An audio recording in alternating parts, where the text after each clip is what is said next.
This week on the WriterCon podcast. Do it because you love it. Don't do it for the money. Welcome to WriterCon, a gathering place for writers to share their knowledge about writing and the writing world. Your hosts are William Bernhardt, best-selling novelist and author of the Red Sneaker books on writing, and Lara Bernhardt, award-winning author of the Wantland Files book series. Thank you, Jesse Ulrich, and welcome to all the writers out there. Thanks for joining us. You know, by coincidence, I was just reading about Jesse's favorite writer, James Patterson. This prolific author has written around 200 books, and his latest is Holmes, Marple, and Poe, co-written with Brian Sitz. He's collaborated with Dolly Parton. He's collaborated with Bill Clinton, and now he's doing that. And apparently next, he's entering the world of legal thrillers, which, you can imagine my delight. He's got a planned trilogy co-written with Mike Lupica called 12 Months to Live, featuring a hard-nosed criminal defense attorney with, guess what? 11 Months to Live? You're twist. so That's the twist. off the note. That would be the no. It's 12. And guess what the sequel already in the works is called? 11 months to? Well, that would be logical, but no, it's 8 months to live and then 4 months to live. And then I guess it's all over. Wow, he's really squeezing that lemon. I don't know what the expression is. Unless it's a hit and there's a movie deal, then there'll be 3 months and 29 days to live. And 28. Yes. Yeah, that's really a whole calendar to count down. Well, at least we all know how the story's going to end, right? One Christmas left to live. Yeah. So, Jesse, now that Patterson is writing legal thrillers, should I just retire? Well, no, because you're actually writing thrillers. Boom! Boom! Coming for you, James. Lara, how would you feel if James Patterson started writing ghost stories? I don't think he's going to write women's fiction, but he might get into ghost stories. He can do whatever he wants. He's got his own. I'm over here. I'm going to stay in my lane. I'm going to keep doing what I want to do. I have my audience. I don't think they're going to stop reading my books. They can read his too if they want. They won't be as, Very Jesse generous. Jesse won't. No, but yeah. I know my audience is committed. So I love my readers. Voice of confidence. All right. Our guest today is Thomas Hauser, who's the author of a new lovely memoir about his mama, my mother, and me. He's also the author of many previous books, including sports-related books, a bunch about boxing, including a biography of Muhammed Ali, and a book on social tolerance that he co-wrote with Muhammad Ali. He also wrote the book Missing, which became the film with Jack Lemmon and Sissy Spacek, and another film, I've seen both of these films, another one called Final Warning, The Legacy of Chernobyl. We will talk to Thomas about all that and much more, but first, the news.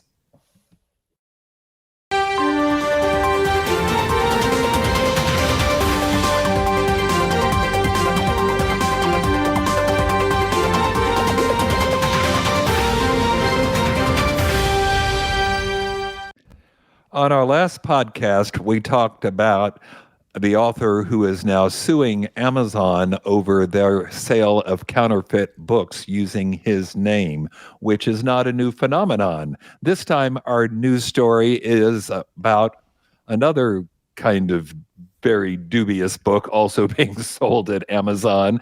That's biographies of dead celebrities written overnight or virtually instantaneously by AI, artificial intelligence, and that has become a boom market.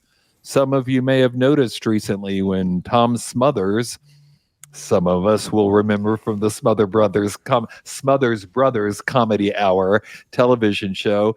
Anyway, he passed on December 26th, and that same day, a new book appeared with the clunky and ungrammatical title, wait for this, Tom Smothers, revealing 4, that's the number 4, numeral 4, revealing 4 untold truth about half of Smothers' brother.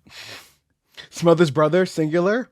Yeah, and they Come think on. that AI is going to replace writers, huh? Toby Keith recently passed, a great Oklahoma-based country music star.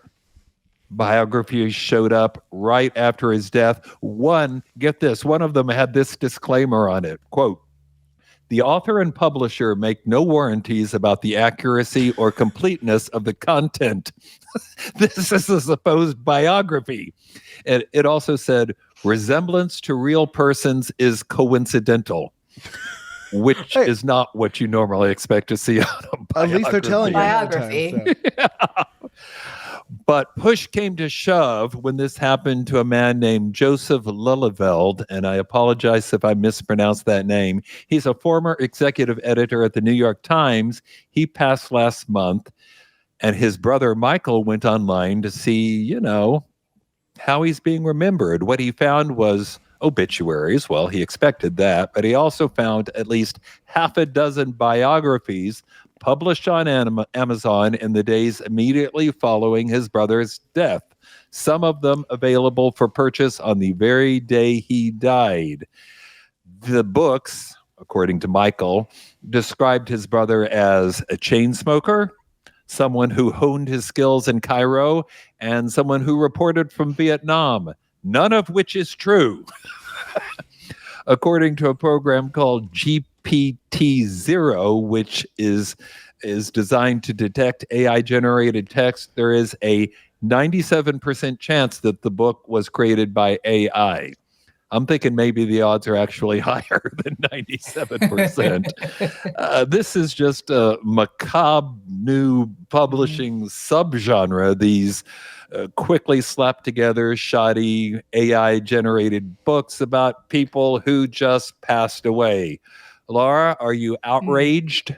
I am horrified. This is so skeezy. And honestly, this is not a good look for AI. AI has Or Amazon, yeah. good use. Yeah, there are great times to use AI, Chat GPT, but yes, why is Amazon continuing to allow this garbage to clog up their system? I hate it. But also, I'm gonna say it: buyer beware. Right? Mhm. If you've got a disclaimer or a title like that, don't buy that mess. If we stop buying it, it'll dry up and go away. People are only doing it because they're making money on it. It's like every other scam. You've got to protect yourself and don't fall for it. Well, yeah, and why is it dead celebrities are the leader? It's not just on Amazon. I know the Facebook group site for WriterCon for a long time was being plagued with all these fake posts about Yes. Celebrities famous get people being attention. dead who aren't dead, but It's click a big here name and someone's gonna recognize. Yeah, absolutely. It grabs attention because people recognize it, and if they've passed away, looks like So it's an now- easy thing to grab. yeah, pair one of those posts about not dead celebrities with a link to an AI written biography of the not dead celebrity. And I don't know, Jesse, you're stroking your beard. Does that mean you're disgusted, or Yeah, you're I just- thinking about how you can get in on this? I mean, well, listen, part of my mind's always like, how can I make money off this? But I don't actually do any of those things. I mean, this is definitely one of those times, yes, Amazon should easily be able to write some sort of algorithm that says biography of person, date of death, earliest time a biography could possibly come out, 6 months at least, right? It does not seem like it would be that hard to stump on this. In this particular case, I'm more mad at the people buying these books. What are they thinking? Sure, here's a book that came out. Well, they read the obituary and they think, oh, I always loved Tom Smothers. I'd like to know more about him. And boom, there's the biography. And I guess Amazon doesn't really, Half of Smother Brother. yeah. Yes. I'm very curious about what the fake Toby Keith biography title was, and if it included red Solo cups or not, if they got the color of the cup wrong. It's just, this is one of those things where you understand the emotional connections of how people get to the thing. And again, Amazon is just still the Wild West of regulating what's being sold on their platform. And it's Well, we reported this earlier, but now when you upload a new book to Amazon, if you're self-publishing or if you're a publishing house, it asks you, was AI used in the generation of this content? You check yes or no, but it doesn't seem to make any difference. The book's going up no matter what. if you click yes, a human being should be forced to look at it. You'd Amazon. think. Yeah. Again, Bill and I will split the 1% of your profits to do that for you. Yes. But We're then, here, Amazon. We can here. help. But We're here. who's checking for accuracy of that? Because the person who's producing that terrible biography is not going to be honest and say, yep, I just told ChatGPT to knock out a quick biography for me. That ChatGPT 0 thing should be built into Amazon's publishing platform. All right, news story number 2, which is much better news for authors, but I really just picked this story for you, Jesse. My boy. It involves Brandon Sanderson, who has single-handedly gotten better, more author-friendly royalty rates for everybody at Audible, which of course is the audiobook distributor, which is also owned by the aforementioned Amazon. He's been concerned about the low royalty rates they offered and the lack of transparency, meaning we can't tell how you got to that number from your royalty state, basically. And he thought authors should do better. So when it came time to sell his very popular books as audiobooks, he was in the catbird seat. Some people will remember last year we covered this story where he kickstarted some books into production for a huge sum of money, and now he's got his own printing press and distribution center. I mean, he's into book publishing in a big way, so they would listen to him. Anyway, his efforts negotiating with Audible have paid off not just for him, but for everyone. They have now increased minimum royalty rates, so authors get more. He's improved the transparency, so authors get more detailed information. And authors will receive their royalties more frequently, monthly. In other words, exactly what Author Equity recently announced they were going to do at their publishing house.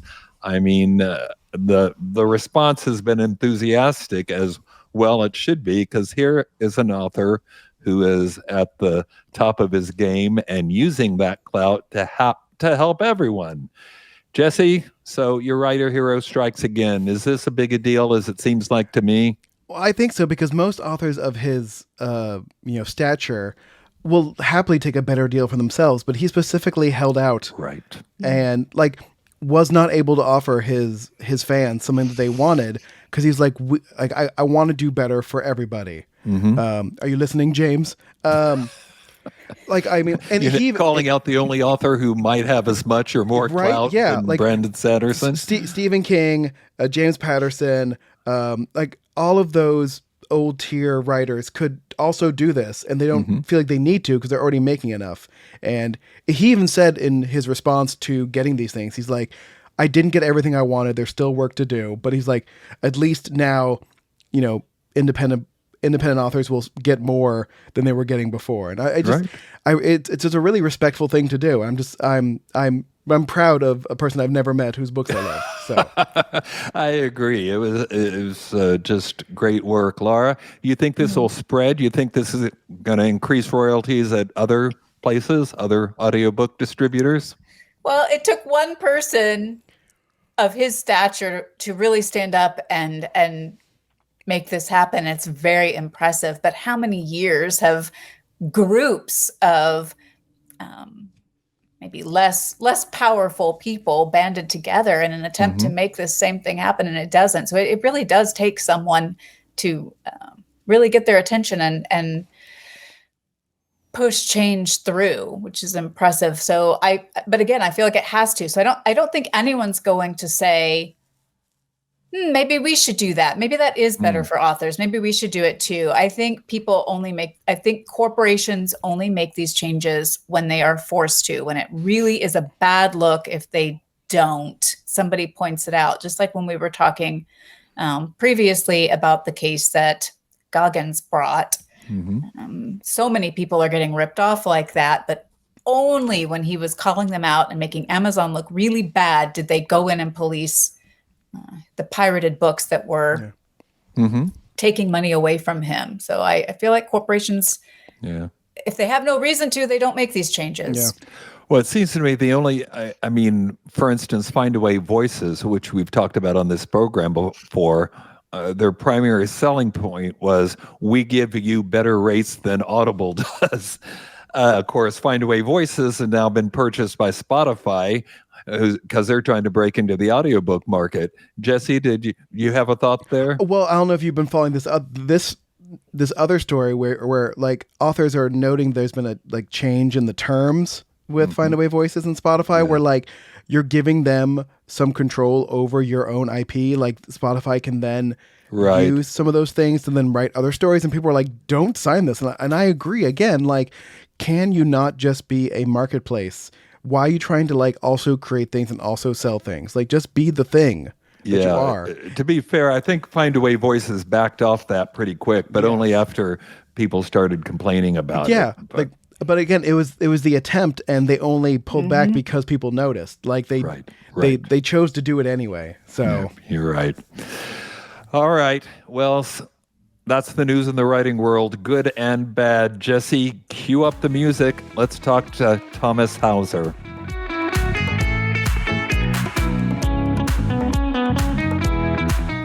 Thomas, welcome to the podcast. Hey. Good to be with you all.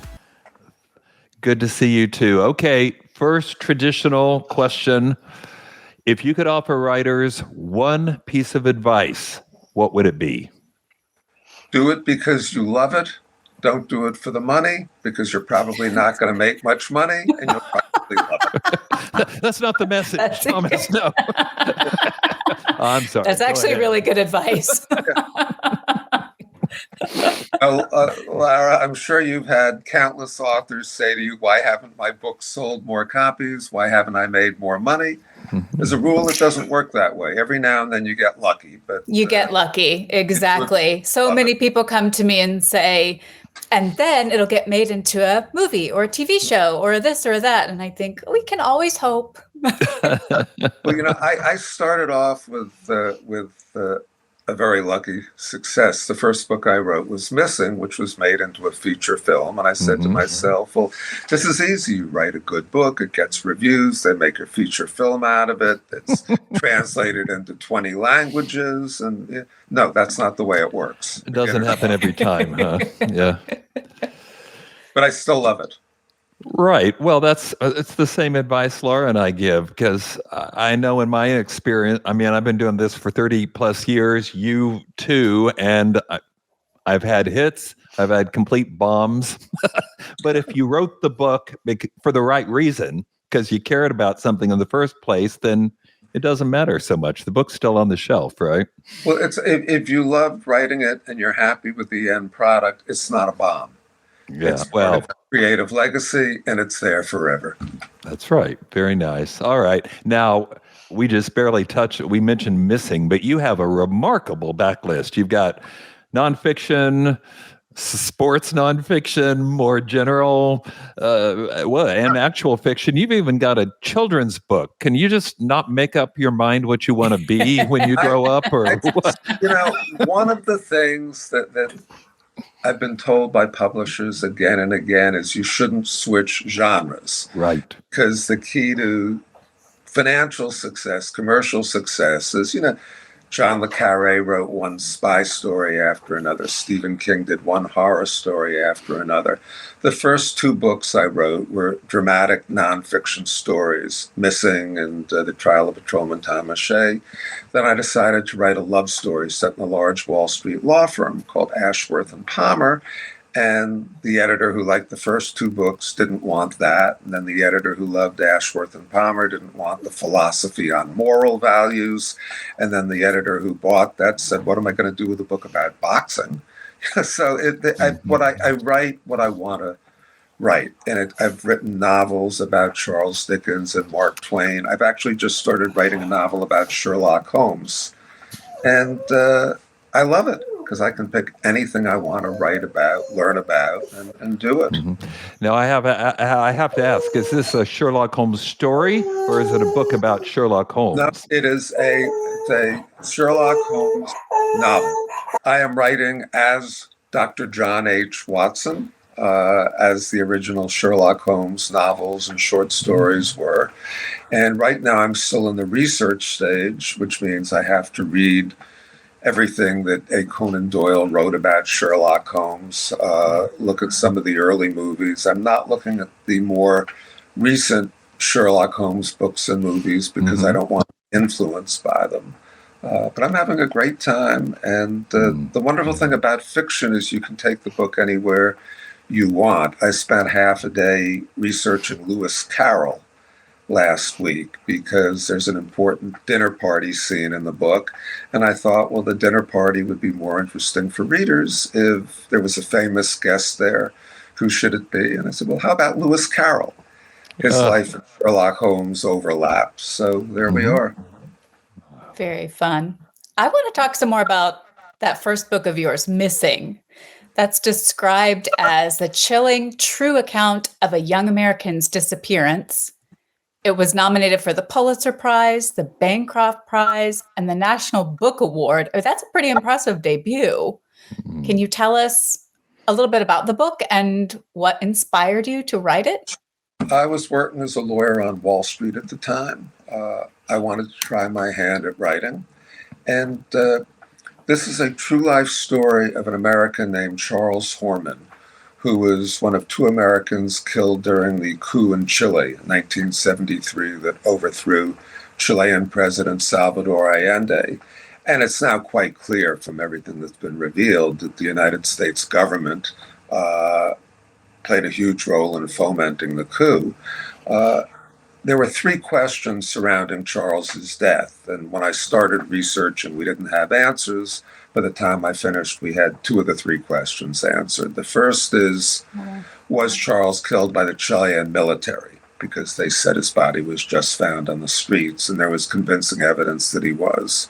The second question was, did United States government officials seek to cover up facts surrounding his death? And again, there was convincing evidence they did.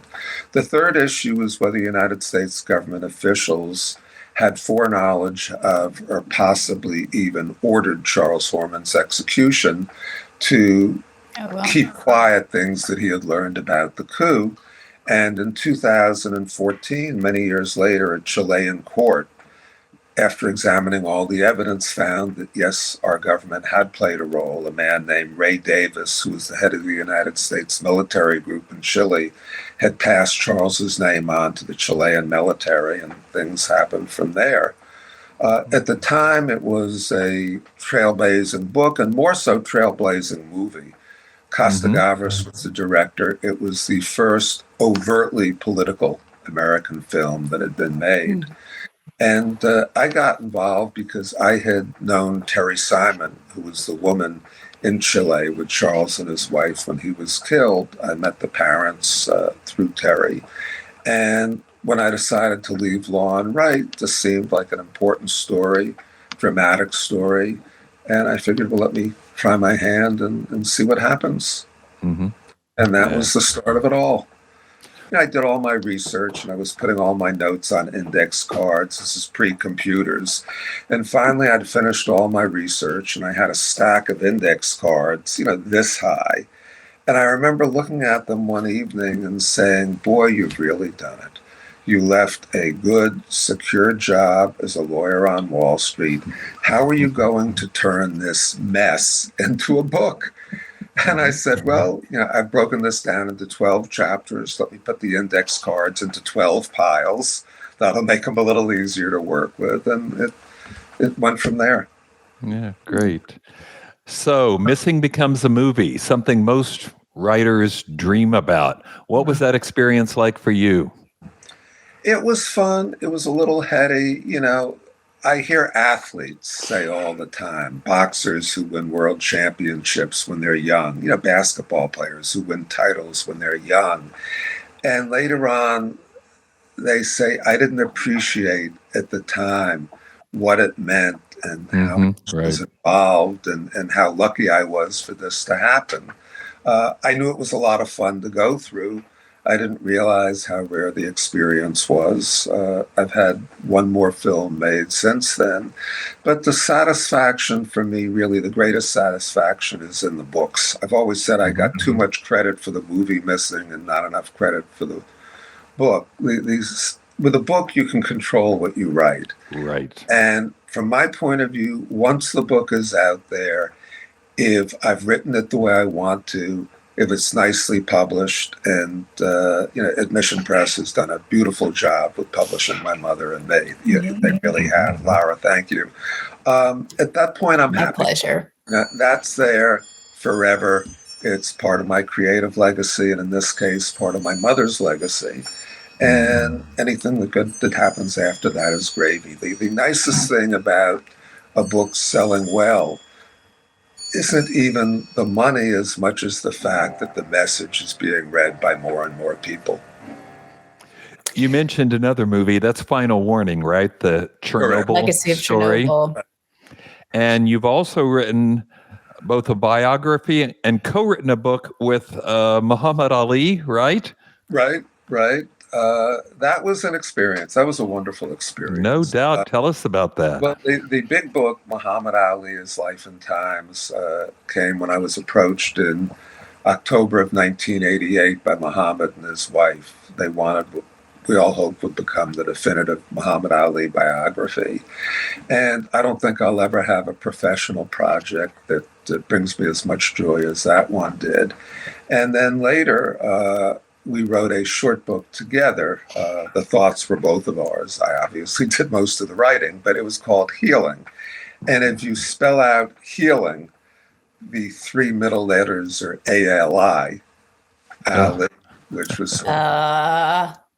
And nice. This was the short journal of tolerance and understanding. What we did was we had an essay at the beginning, and then we took about 100 quotes from people throughout the ages, from everybody from, Thomas Jefferson to Martin Luther King Jr. to St. Augustine to the Quran to, just quotes across the board that would hopefully get people to think about tolerance and understanding. And then with the help of HBO, we went to a number of schools across the country, high schools and middle schools, where we talked to students about our theme. And that was a lot of fun. In fact, there are all sorts of wonderful memories. One that just popped up into my mind was we were at Richards Middle School in Atlanta, Georgia. And we got out of the car that had taken us there. Actually, it was a bus. There was a media bus with us, and Muhammad and I got off the bus. And we had to walk through a whole long line of cheerleaders who were standing there, waving pom-poms, singing, chanting really, float like a butterfly, sting like a bee. Richards welcomes Muhammad Ali. And the two kids at the end would say, and Thomas Hauser. So 18 people chanting, float like a butterfly, sting like a bee, Muhammad, and then at the end, the two at the end, and Thomas Hauser. That just popped in my mind. Hadn't thought of that for a long time. That's lovely. What a nice memory. All right, let's talk about your impending release, My Mother and Me, a beautiful tribute to your late mother. What can you tell us about it?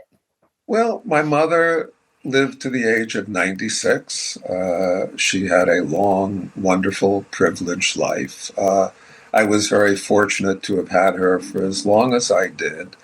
And being a writer, I wanted to write a book about her. I realized very early on in the process that I couldn't write about my mother without writing about me. And I couldn't write about our relationship without writing about me. So it's autobiographical as well as biographical of her. And it's really a book not just about two people, but about the bonds between a mother and son, growing old, growing very old. And it's a book I'd like to think that, mothers would want their sons to read, sons would want their mothers to read, and daughters. Don't want to throw, daughters out of the equation. what I say at one point in the book is that 99.99% of us who ever live are gone and forgotten not long after we die. I mean, for a while, there are people alive who knew us, and then we just become names on a family tree. But most people cease to exist completely in memory. And I wanted my mother to have this marker, and she has it now. And this book takes her through all the stages of her life. There are enough cameo appearances by people like Barbara Streisand and Muhammad Ali and Don King and John Voight and some others that I just think it's fun for anybody who's looking. There's a great story about John Voight. That one made me laugh out loud. That's funny. Yeah, I'll be looking that up tonight. Yeah. It was wonderful for me. It was, people ask, well, was it cathartic to write? Not really. I thought I would start writing as soon as my mother died, and I didn't. I just wasn't ready to. There was just too much else going on in terms of, the details of her death and then setting up her estate and whatever else was going on in my life. So it took a while for me to start writing. And then it took even longer to find the right formula for it. As I said, part of that was understanding that I had to write about myself first before I could write about my mother. But it just, it did bring back a lot of very nice memories. I'm very thankful that I had the opportunity to write it and now put it out to the world to share who this woman was. Very nice. I can't believe our time has already expired. It seems like we just started, but let me ask, what are you working on now? What can we look forward to in the future? It's a story by Dr. John H. Watson about Sherlock Holmes. I had the opening sentence in my mind about 5 years ago. And when I really started putting it together, I realized the first thing I had to do was change my opening sentence. But, it's I'm having a lot of fun with it. I've got a nice plot. I've got characters that I'm enjoying spending time with in my head. And I'm looking forward to the point where I finish my researching and outlining and sit down and actually start to write. That's always the best part. With a nonfiction book, the interesting part is the research. And by the time you're writing, you say, well, I know this already. With a novel, the great part is when I start to write, because that's when the characters take on a life of their own and start to do things that I hadn't planned for them. And that's an awful lot of fun. Yeah. Well, I can't wait to read that one. We are big Sherlock Holmes fans. Yep, I'm excited to read that one too. I need to have you back on the podcast later. But for now, thank you for joining us, Thomas. I'm glad to be here, and hopefully we'll have fewer technological problems next time. All part of the game. Yeah. Thanks. Bye-bye. Thanks.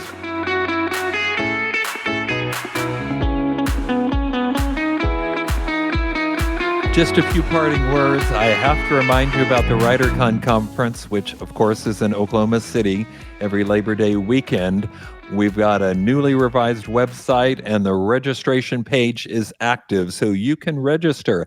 And, of course, if you do so now, you get the early bird price. That won't be around much longer, but right now you can save at least $100. Come out to WriterCon. More than 50 speakers from all aspects of the writing world lined up already. Lara, what's your favorite part of WriterCon?